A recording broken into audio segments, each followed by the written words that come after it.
Cricket से जुड़ी तमाम खबरें, वर्ल्ड रिकॉर्ड, आईसीसी रैंकिंग और आने वाली सीरीज के शेड्यूल से बाखबर रहने के लिए सब्सक्राइब करें बीओ ऑफिशियल चैनल को और दबाएं बेल के बटन को ताकि आप हमारी लेटेस्ट वीडियो सबसे पहले देख सकें। शुक्रिया।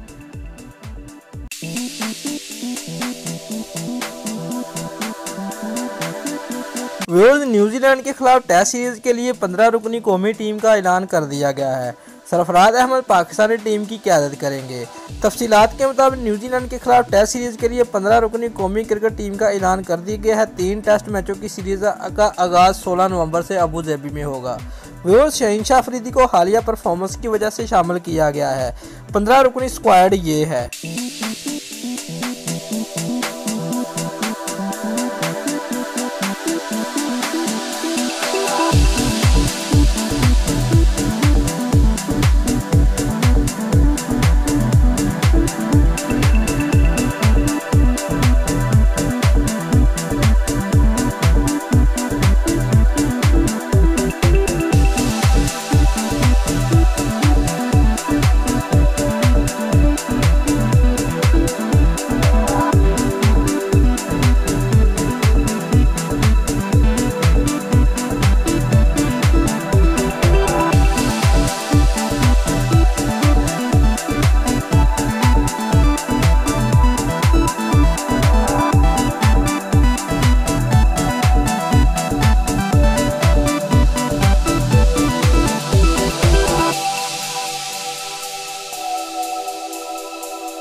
दोस्तों, अगर आपको हमारी ये वीडियो पसंद आई है तो लाइक और कमेंट लाजमी करें और हमारे चैनल को सब्सक्राइब करना मत भूलिए। शुक्रिया।